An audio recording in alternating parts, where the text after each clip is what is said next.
തയ്യക്കൂലി അല്ലെങ്കിൽ stitching charge പുറത്ത് തയ്ക്കാൻ കൊടുക്കുന്നവർക്കും തയ്ച്ചു കൊടുക്കുന്നവർക്കും ഒക്കെ ഒരേപോലെ അറിയാൻ ആഗ്രഹമുള്ള ഒരു കാര്യമാണ് സ്റ്റിച്ചിങ് ചാർജിങ്ങിനെ കുറിച്ച്. അപ്പോൾ ഇന്നത്തെ നമ്മുടെ വീഡിയോയിൽ ഞാൻ അതിനെക്കുറിച്ചാണ് സംസാരിക്കാൻ വേണ്ടി പോകുന്നത്. അപ്പോൾ ആദ്യം തന്നെ ഞാൻ ഒരു കാര്യം പറയാം, ഞാൻ വാങ്ങുന്ന മിനിമം സ്റ്റിച്ചിങ് ചാർജ് മാത്രമേ നിങ്ങൾക്ക് അറിയേണ്ടതായിട്ടുള്ളൂ എന്നുണ്ടെങ്കിൽ വീഡിയോയുടെ അവസാനം പോയി നോക്കിയാൽ മതി. ഇപ്പോൾ തയ്ക്കാൻ കൊടുക്കുന്നവരും സ്റ്റിച്ചിങ് ചാർജ് അറിഞ്ഞിരിക്കണം, അതേപോലെ തയ്ച്ചു കൊടുക്കുന്നവർ സ്റ്റിച്ചിങ് ചാർജ് അറിഞ്ഞിരിക്കണമല്ലോ. അപ്പോൾ പൊതുവേ ചോദിച്ച് കേൾക്കാറുള്ള ചോദ്യങ്ങളാണ് ബ്ലൗസിന് എത്ര, ചുരിദാറിന് എത്ര, അതൊക്കെ കസ്റ്റമറിൻ്റെ സൈഡിൽ നിന്ന് ചോദിക്കുന്ന ചോദ്യങ്ങളാണ്. പക്ഷേ അതേപോലെ തന്നെ തയ്ച്ചു കൊടുക്കുന്നവർ ചോദിക്കുന്നത് തുടക്കക്കാരാണെങ്കിൽ എത്ര വാങ്ങാം, ഞാൻ വീട്ടിലിരുന്നാണ് തയ്ക്കുന്നത് അപ്പോൾ എത്ര വാങ്ങാം, ഷോപ്പിലിരുന്ന് തയ്ക്കുന്നവർ എത്ര മേടിക്കും, ബൊട്ടീക്കിൽ എന്തുകൊണ്ടാണ് ഇത്രയും ചാർജ് കൂടുതൽ, എന്തിൻ്റെ ബേസിലായിരിക്കണം നമ്മൾ സ്റ്റിച്ചിങ്ങിൻ്റെ ചാർജ് കാൽക്കുലേറ്റ് ചെയ്യേണ്ടത്, മിനിമം ചാർജ് എത്രയാണ്, ഇങ്ങനെയൊക്കെ ഒരുപാട് സംശയങ്ങൾ ആൾക്കാർക്കുണ്ട്. പിന്നെ കോമൺ ആയിട്ട് പറയുന്ന ഒരു കാര്യമുണ്ട്, ടൗൺ ഏരിയയിലാവുമ്പോൾ ചാർജ് കൂടുതലാണ്, വില്ലേജ് ഏരിയയിലേക്ക് വരുമ്പോഴത്തേനും കമ്പാരിറ്റീവ്ലി ചാർജ് കുറവാണ്, അങ്ങനെയൊക്കെയുള്ള കുറച്ച് കാര്യങ്ങൾ. അതേപോലെ റേറ്റ് പറയുമ്പോൾ ചിലർക്കത് കൂടുതലായിട്ട് തോന്നും, ചിലർക്കത് കുറവായിട്ട് തോന്നും, വേറെ ചിലർക്കത് അഫോർഡബിൾ ആയിട്ടും തോന്നും. അപ്പോൾ എന്താണ് ശ്രദ്ധിക്കേണ്ടതെന്നുള്ളതാണ് ഞാൻ ഈ വീഡിയോയ്ക്കകത്ത് പറയാൻ പോകുന്നത്. അപ്പോൾ ഇതറിയാൻ താല്പര്യമുള്ളവർ വീഡിയോ ഫുട്ടേജ് കാണണമെന്നില്ല, കേട്ടിരുന്നാലും മതി കേട്ടോ. ഇപ്പോൾ വീഡിയോയിൽ ഞാൻ എൻ്റെ കുറച്ച് അനുഭവങ്ങളും എനിക്ക് പറയാനുള്ള കുറച്ച് കാര്യങ്ങളൊക്കെ ഷെയർ ചെയ്യുന്നുള്ളതുകൊണ്ട് തന്നെ മേ ബി കുറച്ച് ലെങ്തി ആയേക്കാം. അപ്പോൾ അതൊന്ന് മനസ്സിലാക്കിയിരിക്കുക കേട്ടോ. ഇപ്പോൾ നമ്മളൊരു കസ്റ്റമർ ആണെന്ന് കരുതുക, അതായത് എനിക്ക് ഒരാളുടെ കയ്യിൽ നിന്ന് ഒരു ഡ്രസ്സ് തയ്ച്ച് മേടിക്കണം. അപ്പോൾ ഞാൻ എന്തെല്ലാം കാര്യങ്ങൾ ശ്രദ്ധിക്കും, എന്തൊക്കെ കാര്യങ്ങൾ ശ്രദ്ധിക്കണം എന്നുള്ളത് നോക്കാം. ഒന്നെങ്കിൽ ഞാൻ ഏതെങ്കിലും ഒരു മോഡൽ കണ്ട് ഇഷ്ടപ്പെട്ടിട്ട് അതുപോലെ റീക്രിയേറ്റ് ചെയ്യാനായിരിക്കും ചെല്ലുന്നുണ്ടാവുക. അതും അല്ലെങ്കിൽ എനിക്ക് ഇഷ്ടപ്പെട്ട ഒരു തുണി എടുത്തിട്ട് എനിക്ക് തന്നെ തോന്നുന്ന ഒരു മോഡൽ സെറ്റ് ചെയ്യാനായിരിക്കും ഞാൻ ടൈലറിൻ്റെ അടുത്ത് പോകുന്നുണ്ടാവുക. ഇപ്പോൾ നമ്മൾ ഒരാളുടെ കയ്യിൽ തുണി തയ്ക്കാൻ കൊടുക്കുക, ഇപ്പോൾ ഒരാളെന്ന് പറയുന്നത് വീട്ടിൽ ഇരുന്ന് ചെയ്യുന്നവരോ അല്ലെങ്കിൽ ഷോപ്പോ ബൊട്ടിക്കോ എന്തോ ആയിക്കോട്ടെ, നമ്മൾ ആളുടെ അടുത്ത് ചുമ്മാതെ അങ്ങ് കൊണ്ടുപോയി കൊടുക്കത്തില്ല. അറ്റ്ലീസ്റ്റ് 1-2 പേരെങ്കിലും നമ്മളോട് റിവ്യൂ പറഞ്ഞിട്ടുണ്ടായിരിക്കും, അതായത് ഇന്ന ആൾ നല്ലോണം ചെയ്യും എന്നുള്ള ഒരു 1-2 റിവ്യൂ എങ്കിലും കേട്ടിട്ടായിരിക്കും നമ്മൾ ആളുടെ അടുത്ത് തയ്ക്കാൻ പോകുന്നത്. അപ്പോൾ നമ്മൾ എന്തെല്ലാം കാര്യങ്ങൾ പ്രതീക്ഷിക്കും? നല്ല ഫിറ്റിംഗ് ഉണ്ടായിരിക്കണം, നല്ല ഫിനിഷിംഗ് ഉണ്ടായിരിക്കണം, നമ്മൾ പറയുന്ന സമയത്തിന് സാധനം കിട്ടണം, ഇതെല്ലാം ചേർന്നാലും അത്യാവശ്യം അഫോർഡബിളും ആയിരിക്കണം. നമ്മൾ പൊതുവെ എന്തെങ്കിലും സാധനം പർച്ചേസ് ചെയ്യുമ്പോഴത്തേക്കിനൊക്കെ പറയാറില്ലേ, എക്സ്പെൻസീവ് ആണ്, കോസ്റ്റ്ലി ആണ്, അതും അല്ലെങ്കിൽ ചീപ്പാണെന്നൊക്കെ. ഇപ്പോൾ പൊതുവേ സംഭവിക്കാറുള്ളതെന്ന് പറഞ്ഞു കഴിഞ്ഞാൽ, ഇപ്പം നമ്മൾ 100 രൂപ പോലും വാല്യൂ ഇല്ലാത്തൊരു സാധനത്തിന് 500 രൂപ കൊടുത്ത് മേടിക്കുന്നുണ്ടായിരിക്കും. അതേപോലെ ചിലപ്പോൾ നമുക്ക് 2000 രൂപ പോലും മതിപ്പ് തോന്നുന്ന ചില സംഗതികൾ 500 രൂപയ്ക്കൊക്കെ നമുക്ക് കിട്ടും. ചില സംഗതികൾ 500 ആണെന്നുണ്ടെങ്കിൽ ആ 500ൻ്റെ തന്നെ മതിപ്പായിരിക്കും നമുക്ക് തരുന്നുണ്ടാവുക. ഇപ്പോൾ പൊതുവേ കസ്റ്റമേഴ്സ് പറഞ്ഞ് ഞാൻ കേട്ടിരിക്കുന്ന കുറച്ച് കാര്യങ്ങളെന്ന് പറഞ്ഞാൽ, സൂര്യ സ്വല്പം പ്രൈസ് ആയാലും കുഴപ്പമില്ല, പക്ഷേ എനിക്ക് നല്ല രീതിയിൽ ചെയ്ത് കിട്ടണം. ഇനി വേറെ ചിലർ പറയുന്നത് അത്ര ആനുകൂല്യമായിട്ടൊന്നും തയ്ക്കണം എന്നില്ല, കുറച്ചൊന്ന് റേറ്റ് കുറയ്ക്കാവുകയും ചോദിക്കും. ഇനി വേറെ അപൂർവം ചിലർ എങ്ങനെയാണ് പറയുന്നതെന്ന് വെച്ചാൽ, റേറ്റ് ഒന്നും കൂട്ടി തരാനൊന്നും പറ്റത്തില്ല, പക്ഷേ ഞങ്ങൾക്ക് നല്ല ഫിനിഷിങ്ങും നല്ല ഭംഗിയിലും ഒക്കെ സാധനം കിട്ടണം. അപ്പം നമ്മൾ എങ്ങനെയാണ് മനസ്സിലാക്കുന്നത് ഇപ്പോൾ ഇയാൾ പറഞ്ഞിരിക്കുന്ന തയ്യക്കൂലി കൂടുതലാണോ കുറവാണോ അതോ ഇതാണോ സ്റ്റാൻഡേർഡായിട്ട് മേടിക്കുന്നതെന്ന് അറിയണമെന്നുണ്ടെങ്കിൽ നമ്മൾ ഒരാളുടെ അടുത്ത് മാത്രം റേറ്റ് തിരക്കിയിട്ട് കാര്യമില്ല. നിങ്ങൾക്ക് അറിയാവുന്നുള്ള ചുറ്റുവട്ടത്തുള്ള ഒരു 3-4 പേരോടെങ്കിലും മിനിമം ഒന്ന് തിരക്കണം. ഞാൻ പറഞ്ഞത് റേറ്റിൻ്റെ കാര്യമാണ്. അതേപോലെ തന്നെ ആൾക്കാർ പറഞ്ഞ് എങ്ങനെയാണ് ആളുടെ തയ്യലെന്നൊക്കെ ഉള്ളതിനെക്കുറിച്ച് നമ്മളൊരു ബേസിക്കായിട്ടൊരു ഐഡിയ ഉണ്ടാക്കുന്നത് നല്ലതായിരിക്കും. എനിക്കറിയാവുന്ന ഒരു ചേച്ചി പണ്ട് തയ്പ്പിക്കാൻ കൊടുക്കുന്നത് എങ്ങനെയാണെന്ന് വെച്ചാൽ, 150 രൂപയ്ക്ക് ലൈനിങ് ബ്ലൗസ് തയ്ച്ചു കൊടുക്കുന്ന ഒരാളുടെ കയ്യിൽ കുറച്ച് ബ്ലൗസ് ഇങ്ങനെ കൊണ്ട് തയ്പ്പിച്ചിട്ടുണ്ട്. അപ്പോൾ ആ ഒരു ബ്ലൗസ്, അതിലൊരു ബ്ലൗസ് പോലും ആൾക്ക് പെർഫെക്റ്റ് ഫിറ്റിംഗ് എന്നോ അല്ലെങ്കിൽ കംപ്ലൈൻറ്റ് ഇല്ലാത്ത ഒരു ബ്ലൗസ് പോലും ഇല്ല അങ്ങനെ തയ്ച്ച് കിട്ടിയത്. അതേസമയത്ത് 300-400 കൊടുത്ത് വേറൊരാളുടെ അടുത്ത് തയ്പ്പിച്ചു. അത് പക്ഷേ ഈ പറയുന്ന ഒരു കംപ്ലൈൻറ്റും ആ ബ്ലൗസിന് വന്നില്ല. പക്ഷെ എന്നാൽ കൂടെയും ആൾ റെഗുലറായിട്ട് ഈ ആളുടെ അടുത്ത് കൊടുക്കത്തില്ല, ഈ 150 രൂപ ചാർജ് വാങ്ങുന്നിടത്തേ കൊടുക്കുകയുള്ളൂ. അപ്പോൾ ചോദിച്ചപ്പോൾ ആൾ പറഞ്ഞത്, എല്ലാത്തിനും ഈ 400 കൊടുത്ത് തയ്പ്പിക്കാനൊന്നും നിർവാഹമില്ല. അപ്പോൾ ആൾ ചിന്തിക്കാതെ പോയ കാര്യം എന്ന് പറയുന്നത്, 150 രൂപ കൊടുത്ത് തയ്യക്കൂലിയും പോയി, ആ തുണിയും പോയി, കറക്റ്റ് ഫിറ്റ് കിട്ടിയോ അതുമില്ല. അതേ സമയത്ത് 400 രൂപ കൊടുത്ത് തയ്പ്പിക്കുമ്പോൾ നല്ല രീതിയിൽ തയ്ച്ച് കിട്ടുന്നതുകൊണ്ട് വാല്യൂ ഫോർ മണി ആണെന്നുണ്ടെങ്കിൽ അതല്ലേ സ്വീകരിക്കേണ്ട മാർഗം. ഇപ്പോൾ നമ്മളൊരാളുടെ അടുത്ത് തയ്ക്കാൻ കൊടുക്കുമ്പോൾ ആളുടെ റേറ്റിനെ കുറിച്ചും ചുറ്റുവട്ടത്തുള്ള ആൾക്കാരുടെ റേറ്റിനെ കുറിച്ചും അവരുടെ വർക്കിൻ്റെ റിവ്യൂവിനെ കുറിച്ചും ഒക്കെ ഒന്ന് തിരക്കുന്നത് നല്ലതായിരിക്കും. അപ്പോൾ അതേപോലെ തന്നെ നിങ്ങളൊരു ഐഡിയ ബേസ് ചെയ്തിട്ടാണ് പർച്ചേസ് ചെയ്യാൻ പോകുന്നതെന്നുണ്ടെങ്കിൽ ആ ടൈലറിനോട് എത്ര മീറ്റർ തുണി വേണ്ടി വരും, ഇന്ന തുണി എടുത്താൽ ലൈനിങ് എടുക്കണോ, ഏത് ലൈനിങ് എടുക്കണം, ഇങ്ങനെയൊക്കെയുള്ള കുറച്ച് കാര്യങ്ങളൊക്കെ ചോദിച്ച് മനസ്സിലാക്കുന്നത് നല്ലതായിരിക്കും. ഇപ്പം നമ്മൾ ലൈനിങ് എടുക്കേണ്ട കേസിൽ എടുക്കാതെ ടൈലറാണ് ലൈനിങ് എടുക്കുന്നതെന്നുണ്ടെങ്കിൽ അവർ അതിൽ ഒരു ചെറിയ എമൗണ്ട് ആഡ് ചെയ്യും. കാര്യം അവർ പോയി പർച്ചേസ് ചെയ്തെടുക്കുമ്പോഴത്തേനും അതിൽ അവർ ഒരു ചെറിയ എമൗണ്ട് ആഡ് ചെയ്യും. അപ്പോൾ എന്ത് പറ്റുമെന്ന് പറഞ്ഞാൽ നമുക്ക് വീണ്ടും ചാർജ് കൂടുതലായതുപോലെ തോന്നും. ലൈനിങ്ങിൻ്റെ കാര്യം പറഞ്ഞ പോലെ തന്നെ വല്ല എക്സ്ട്രാ സിബ് വെക്കണമെങ്കിലോ ഷോ ബട്ടൺ വെക്കണമെങ്കിലോ അതൊക്കെ നിങ്ങൾ പർച്ചേസ് ചെയ്ത് നിങ്ങളുടെ ഇഷ്ടത്തിന് സാധനം മേടിച്ച് കൊടുക്കുകയാണെങ്കിൽ അതൊന്നും കൂടെ ബെറ്റർ ആയിരിക്കും.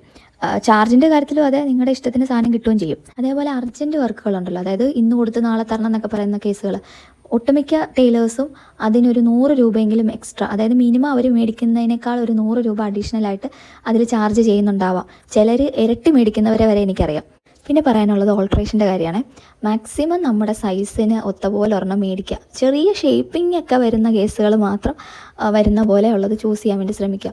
അല്ലാത്ത പക്ഷം ഈ ഷോൾഡർ ഇറങ്ങിയതും അല്ലെങ്കിൽ മൊത്തം അഴിച്ചു പണിയൊക്കെ വരുന്നതെന്ന് പറഞ്ഞാൽ നല്ല എമൗണ്ട് ആകുന്ന ഒരു പരിപാടിയാണ്.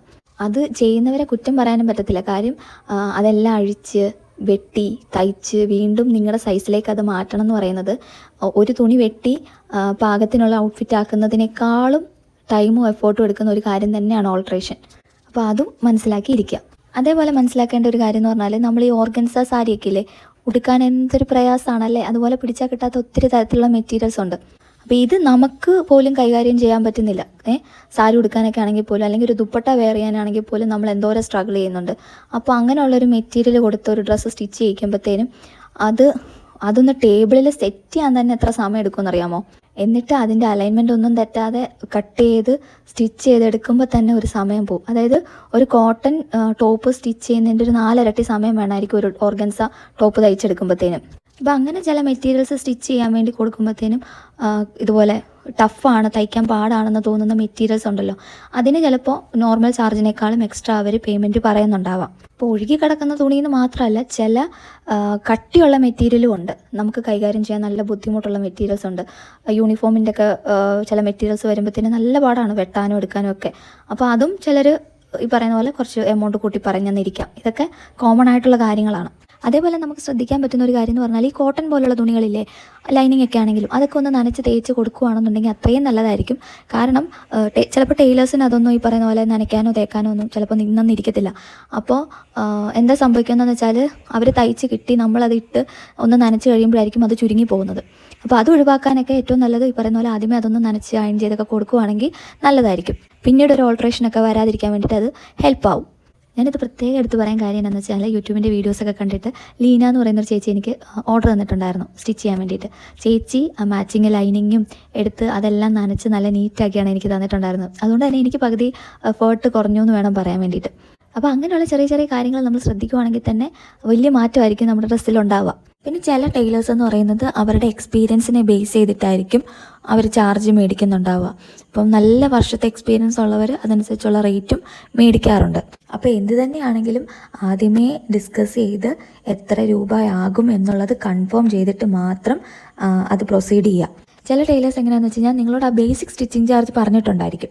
പക്ഷെ നിങ്ങൾ കൊടുക്കുന്നത് ഒരു കോളർ നെക്ക് വരുന്ന ഒരു ടോപ്പാണെന്നുണ്ടെങ്കിൽ അതിന് മേ ബി അവർ എക്സ്ട്രാ ചാർജ് ഈടാക്കുന്നുണ്ടായിരിക്കാം. പക്ഷെ നമ്മളത് തയ്ച്ച് മേടിക്കാൻ ചെല്ലുമ്പോഴായിരിക്കും അവരത് പറയുന്നുണ്ടാവുക, കോളർ നെക്ക് ആയതുകൊണ്ട് ഇത്ര രൂപ കൂടുതലാണ് എന്നുള്ളത്.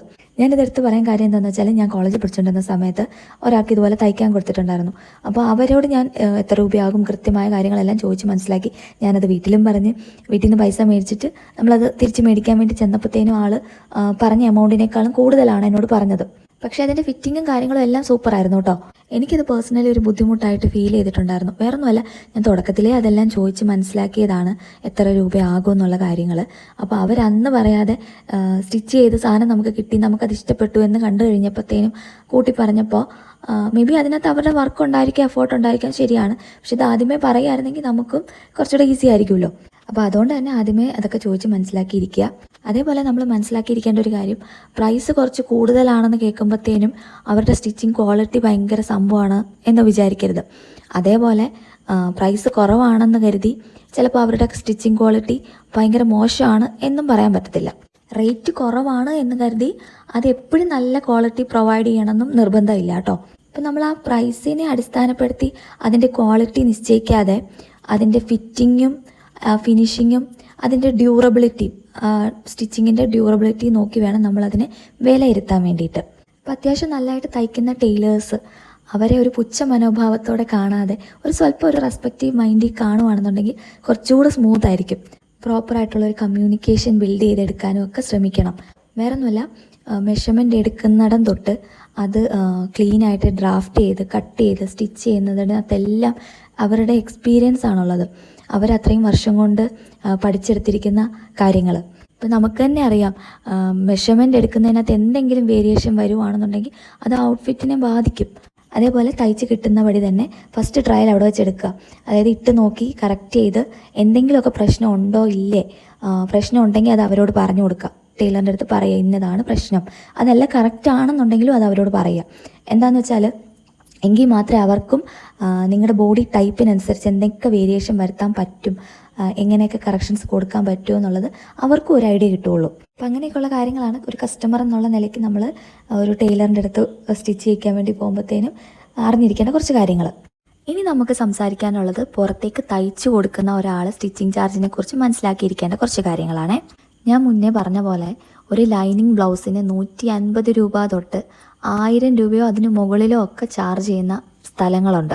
അപ്പം നമ്മളും ആദ്യം നമ്മുടെ ചുറ്റുവട്ടത്ത്, അതായത് നമ്മുടെ വീടിൻ്റെ പരിസരത്തോ അല്ലെങ്കിൽ ഷോപ്പിലോ ബൊട്ടിക്കിലോ ഒക്കെ എവിടെയാണെന്ന് വെച്ച് കഴിഞ്ഞാൽ അവരെത്രയാണ് മേടിക്കുന്നത് എന്നുള്ളതിനെക്കുറിച്ച് ഒരു ബേസിക് ഐഡിയ ഉണ്ടാക്കി വെച്ചേക്കുക. പിന്നെ നമ്മുടെ ആ സ്റ്റിച്ചിങ് ക്വാളിറ്റിയും അവരുടെ സ്റ്റിച്ചിങ് ക്വാളിറ്റിയും തമ്മിലൊന്ന് കമ്പയർ ചെയ്ത് നോക്കുക. ഇതിലേത് തലത്തിലാണ് നമ്മൾ നിൽക്കുന്നതെന്നൊന്ന് മനസ്സിലാക്കിയിരിക്കുക. അപ്പം ഞാൻ മുന്നേ പറഞ്ഞ പോലെ സ്റ്റിച്ചിങ് അല്ലെങ്കിൽ ടൈലറിംഗ് എന്ന് പറയുന്നത് ഒരു സർവീസ് മാത്രമല്ല, അതും ഒരു ബിസിനസ് തന്നെയാണ്. അപ്പോൾ നമുക്കതിനകത്ത് ലാഭം ഉണ്ടെങ്കിൽ അതിനകത്ത് കാര്യമുള്ളൂ, ആ വർക്ക് ചെയ്യുന്നതിനകത്ത് കാര്യമുള്ളൂ.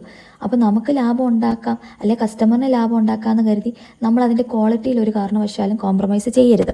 നമ്മൾ റേറ്റ് കുറയ്ക്കാൻ വേണ്ടിയിട്ട് ക്വാളിറ്റി കോംപ്രമൈസ് ചെയ്യുമ്പോഴത്തേനും നമുക്ക് അതിൻ്റെതായ ദോഷങ്ങളും ഉണ്ടാവും. എന്നുവെച്ചാൽ നമുക്കൊരു നല്ല ഫീഡ്ബാക്ക് കിട്ടാതെ വരും, നല്ലൊരു കസ്റ്റമർ സാറ്റിസ്ഫാക്ഷൻ കിട്ടാതെയൊക്കെ വരും. അപ്പോൾ നമ്മൾ കൊടുക്കുന്ന സർവീസിനുള്ള വാല്യൂ നമ്മൾ എന്തായാലും മേടിച്ചിരിക്കുക.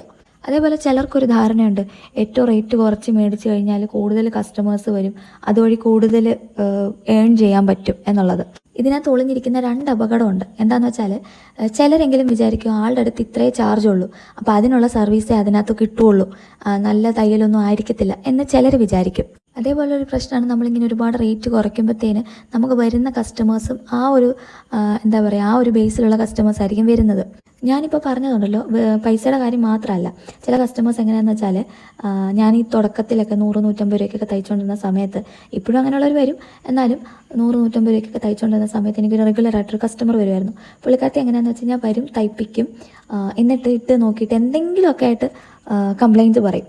അപ്പോൾ തുടക്കത്തിലായിരുന്ന സമയത്ത് എനിക്ക് ഓർഡേഴ്സ് കിട്ടണം അല്ലെങ്കിൽ എനിക്കിതിനെക്കുറിച്ച് കൂടുതൽ പഠിക്കണം എന്നൊക്കെ ഉള്ളത് കൊണ്ട് ഞാൻ ഈ കാശിനെക്കുറിച്ച് അധികം ചിന്തിച്ചിട്ടുണ്ടായിരുന്നില്ല ആ സമയത്തൊക്കെ. അപ്പോൾ ആളുടെ പരിപാടി എന്ന് പറഞ്ഞു കഴിഞ്ഞാൽ എത്ര നല്ലതായിട്ട് ചെയ്ത് കൊടുത്താലും നല്ലതാണെന്ന് പറയത്തില്ല.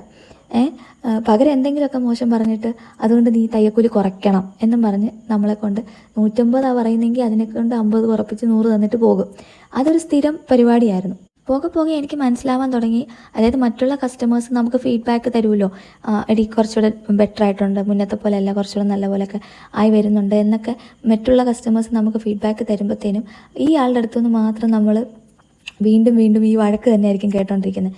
പിന്നെ എനിക്ക് തോന്നി, ഈ വഴക്ക് കേൾക്കേണ്ട കാര്യമൊന്നുമില്ല എന്നുള്ള പോലെ ഞാൻ പറഞ്ഞു, എന്നാൽ ചേച്ചി ഇത്രയും ബുദ്ധിമുട്ടി എൻ്റെ അടുത്ത് തയ്ക്കേണ്ട കാര്യം എന്തിനാണ് വെറുതെ കാശ് കളയുന്നത്? ചേച്ചി പറയുന്നത് ചേച്ചിയുടെ പൈസയും പോയി, തുണിയും പോയി, പിന്നെ എന്തിനാണ് ഇത്ര എഫേർട്ട്? നമ്മൾ 2 പേരും എഫേർട്ട് ഇടേണ്ട കാര്യമില്ലല്ലോ. പക്ഷെ ആൾ അങ്ങനെ വിട്ടു തരത്തില്ല. അത് സാരമില്ല, കൊച്ചു പഠിക്കുക, ഇങ്ങനെയൊക്കെയല്ലേ പഠിക്കുന്നത് എന്നും പറഞ്ഞ് വീണ്ടും തരും. അപ്പോൾ വീണ്ടും ഈ പറയുന്ന പോലെ എന്തെങ്കിലും പറഞ്ഞ് വീണ്ടും റേറ്റ് കുറപ്പിക്കും. ഇങ്ങനെയൊക്കെ ഒരു ടോണിലായിരുന്നു പൊയ്ക്കൊണ്ടിരുന്നത്. ആൾ വഴി വരുന്ന കസ്റ്റമേഴ്സും ഏകദേശം സിമിലർ ടോണാണ്. അതായത് ഇന്ന ആൾ പറഞ്ഞു സൂര്യ ഇത്ര രൂപയ്ക്കാണ് തയ്ക്കുന്നത്, അപ്പോൾ അവർ ആ ഒരു പ്രതീക്ഷയിലാണ് വരുന്നത്. 100-150 ഇതിൻ്റെ അപ്പുറത്തേക്ക് അവരും പോകത്തില്ല. ഇപ്പം നമ്മൾ എല്ലാ കാലത്തും ബിഗിനർ ആയിരിക്കത്തില്ലല്ലോ. കുറച്ച് നമ്മൾ എക്സ്പീരിയൻസ് ഒക്കെ കിട്ടി, നമ്മളും കുറച്ച് കാര്യങ്ങളൊക്കെ പഠിച്ചു കഴിയുമ്പോൾ നമുക്ക് തന്നെ തോന്നും കുറച്ചുകൂടെയൊക്കെ എത്തിയിട്ടുണ്ട്, അപ്പോൾ നമുക്ക് ചാർജ് കൂട്ടാം എന്നുള്ളൊരു പ്രതീക്ഷ വന്ന് നമ്മൾ ചാർജ് കൂട്ടുമ്പോൾ ഇങ്ങനെയുള്ള കുറച്ച് കസ്റ്റമേഴ്സ് നമ്മളെ ഡിമോട്ട് ചെയ്യിക്കാൻ ചാൻസ് ഉണ്ട്. അപ്പം നമ്മൾ നമ്മുടെ ചാർജിൽ, നമ്മുടെ സർവീസിൽ, നമ്മുടെ കഴിവിൽ ഒക്കെ നമ്മൾ കോൺഫിഡൻ്റ് ആയിരിക്കുക എന്നുള്ളതാണ് ആദ്യത്തെ കാര്യം. അപ്പം ഞാൻ പറഞ്ഞില്ലേ, റേറ്റ് കുറച്ചുകൊണ്ട് കസ്റ്റമറിൻ്റെ എണ്ണം കൂട്ടുന്ന ഒരു സ്ട്രാറ്റജി. അപ്പോൾ വേറെ ചിലരെങ്ങനെ ചെയ്യുന്നതെന്ന് വെച്ചാൽ ആ ലൊക്കാലിറ്റി തന്നെ ഏറ്റവും ഹയസ്റ്റ് ആയിട്ട് ഉള്ള ആ ഒരു ചാർജ് ഉണ്ടല്ലോ അത് മേടിക്കും, പക്ഷെ അതിനുള്ള സർവീസ് അവർ പ്രൊവൈഡ് ചെയ്യത്തില്ല. അപ്പോൾ മറ്റുള്ളവർ മേടിക്കുന്ന അതേപോലെ ചാർജ് എനിക്ക് മേടിക്കണം എന്നുള്ള ആഗ്രഹം ഉള്ളത് കൊണ്ടും, അല്ലെങ്കിൽ അവർ കൊടുക്കുന്ന അതേപോലെ ഒരു സർവീസ് എൻ്റെ കസ്റ്റമേഴ്സിനും പ്രൊവൈഡ് ചെയ്യണം എന്നുള്ള ആഗ്രഹം ഉള്ളത് കൊണ്ടൊക്കെ ഞാൻ എൻ്റെ മെഷീൻസും എക്യുപ്മെൻറ്റ്സും ഒക്കെ ഞാൻ അപ്ഗ്രേഡ് ചെയ്യാറുണ്ട്.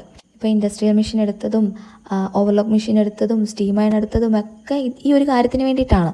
അപ്പോൾ കല്യാണമൊക്കെ കഴിഞ്ഞ് ഹസ്ബൻഡിൻ്റെ ഏരിയയിലേക്ക് മാറിയപ്പോഴത്തേനും അവിടെയുള്ള ആൾക്കാർക്ക് ഞാനൊരു ബിഗിനറാണല്ലോ, അതായത് അവർക്ക് എന്നെ പ്രത്യേകിച്ച് മുന്നും പരിചയമൊന്നുമില്ല, നന്നായിട്ട് ചെയ്യുന്നതാണോ അല്ലേ എന്നൊന്നും അവർക്ക് യാതൊരു ഐഡിയ ഇല്ല.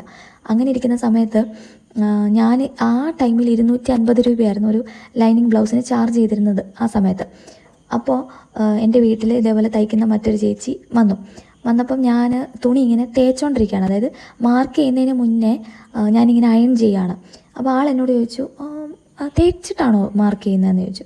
ഞാൻ പറഞ്ഞു അതെ, ചേച്ചി എങ്ങനെ ചെയ്യുന്നത്? ഞാൻ തേക്കാനൊന്നും നിൽക്കത്തൊന്നുമില്ല, വേണമെന്നുണ്ടെങ്കിൽ അവർ തേക്കും, അതുമല്ലെന്നുണ്ടെങ്കിൽ പറയുവാണെങ്കിൽ തയ്ച്ചെല്ലാം കഴിഞ്ഞിട്ടൊന്ന് തേച്ച് കൊടുക്കും, അത്രയേ ഉള്ളൂ, തേക്കുന്നതിനൊക്കെ പ്രത്യേകം പൈസ മേടിക്കണം കേട്ടോ എന്നെന്നോട് പ്രത്യേകം എടുത്ത് പറഞ്ഞു. അപ്പോൾ ഞാൻ തിരിച്ച് ചോദിച്ചു, ചേച്ചി ബ്ലൗസിന് എത്രയാണ് മേടിക്കാറ്, ലൈനിങ് ബ്ലൗസിന് എത്രയാണ് മേടിക്കാറെന്ന് ചോദിച്ചു. അപ്പോൾ ആൾ പറഞ്ഞു 300 രൂപ എന്ന്. അപ്പോൾ എനിക്ക് പെട്ടെന്ന് കൊണ്ടത് വേറൊന്നുമല്ല, ഞാനിവിടെ തേച്ച് മിനുക്കി ഓരോ മാർക്കിങ്ങും ഓരോ പോയിൻറ്റും എല്ലാം മാർക്ക് ചെയ്തൊക്കെ ചെയ്തിട്ട് 250 രൂപയാണ് ഞാൻ ചാർജ് ചെയ്യുന്നത്. ഇവർ ഓവർലോക്കും ചെയ്യുന്നില്ല, തേക്കുന്നോ ഇല്ല, ജസ്റ്റ് ആ ഒരു ബിഗിനർ ലെവലിൽ തയ്ച്ച് കൊടുത്തിട്ട് 300 രൂപ മേടിക്കുന്നു. പക്ഷേ ആ ആൾ 300 മേടിക്കുന്നല്ലോ എന്ന് കരുതി ഞാൻ ഉടനെ ഒന്നും ചാർജ് കൂട്ടാൻ പോയില്ല. പകരം പറയുന്ന പോലെ ഓരോരോ കാര്യങ്ങൾ ഞാൻ ഡെവലപ്പ് ചെയ്ത് വരും തോറും ചാർജ് കൂട്ടിക്കൊണ്ട് വരുവാണ് ചെയ്തത്. അപ്പോൾ ഞാൻ പറഞ്ഞു വന്നത്, ഇന്ന ആൾ ഇത്ര രൂപ മേടിക്കുന്നു അതുകൊണ്ട് ഞാനും ഇത്ര മേടിക്കും, അങ്ങനെ ഒരു രീതി മാറ്റിയിട്ട് നമ്മുടെ എഫേർട്ടിനുള്ള വാല്യൂ നമ്മൾ കൊടുക്കുക. ഇന്ന സാധനം ഞാൻ ചെയ്യുന്നതിന് എനിക്ക് ഇത്ര രൂപയാണ്, അത് ഒരു കസ്റ്റമറിന് ഓക്കെ ആണെന്ന് വരുമ്പോൾ അവരത് പേ ചെയ്യാൻ തയ്യാറാണെന്നുണ്ടെങ്കിൽ മാത്രം അവർക്ക് പ്രൊസീഡ് ചെയ്താൽ മതി. അത് കൂടുതലാണോ കുറവാണോ അല്ലെങ്കിൽ അത് പക്ക എമൗണ്ട് ആണോ എന്ന് കസ്റ്റമർ തീരുമാനിക്കട്ടെ. അവർക്കത് ഓക്കെ ആണെന്നുണ്ടെങ്കിൽ മാത്രം അവർക്ക് എടുത്താൽ മതി. അല്ലാതെ ഇന്നടുത്ത് ഇത്ര രൂപ ആയതുകൊണ്ട് ഞാൻ ഇത്ര രൂപ മേടിക്കും അങ്ങനെ വിചാരിക്കരുത്. അതേപോലെ തന്നെ നമ്മൾ വില കൊടുത്തില്ലെങ്കിൽ വേറൊരു മനുഷ്യരും നമുക്ക് വില തരാൻ പോകുന്നില്ല. അതായത് ഇപ്പോൾ ഒരു കസ്റ്റമർ വന്നിട്ട് പറയുകയാണ്, ഇത് ഇന്നടുത്ത് ഇത്രയേ ഉള്ളൂ ബ്ലൗസിന് തയ്യക്കൂലി, അപ്പോൾ നിങ്ങൾ ആ റേറ്റ് കുറയ്ക്കുകയാണെന്നുണ്ടെങ്കിൽ ഞാനിവിടെ തയ്ക്കാൻ തരാം, അതല്ലെന്നുണ്ടെങ്കിൽ ഞാൻ ഇന്നടുത്ത് പോയി തയ്പ്പിച്ചോളാം എന്ന് പറയുമ്പോൾ ഇത് കേട്ടിട്ട് ആ ഓർഡർ കിട്ടണമല്ലോ എന്നോർത്ത് നമ്മൾ റേറ്റ് കുറയ്ക്കാൻ പോയാൽ അടുത്ത ദിവസം അടുത്ത ആൾ വന്നിട്ട് പറയും മറ്റടുത്ത് അതിനേക്കാളും തയ്യക്കൂലി കുറവാണെന്ന്. അങ്ങനെ നമ്മൾ കുറയ്ക്കാൻ പോയാൽ ഏറ്റവും അവസാനം എവിടെ പോയി നിൽക്കും? അപ്പോൾ നമ്മൾ ആദ്യം ചെയ്യേണ്ടത്, ബിഗിനർ ആണെങ്കിൽ പോലും നമ്മുടെ വർക്കിന് ഒരു ബേസിക് റേറ്റ് ചാർട്ട് ഇട്ട് വെക്കുക എന്നുള്ളതാണ്. അതിപ്പോൾ ആരെയും കമ്പയർ ചെയ്തിട്ട് ചെയ്യണമെന്നൊന്നുമില്ല. നിങ്ങൾക്ക് നിങ്ങളുടെ എഫേർട്ടിന് തോന്നുന്ന ആ എമൗണ്ട് അത് നിങ്ങൾ ചാർജ് ചെയ്യുക. നമ്മുടെ സമയത്തിൻ്റെയും നമ്മുടെ എഫേർട്ടിൻ്റെയും നമ്മൾ യൂസ് ചെയ്യുന്ന മെറ്റീരിയൽ ക്വാളിറ്റിയിലും ഒക്കെ ആശ്രയിച്ചിട്ടാണ് നമ്മൾ ഈ പറയുന്ന റേറ്റ് ഫിക്സ് ചെയ്യേണ്ടത്.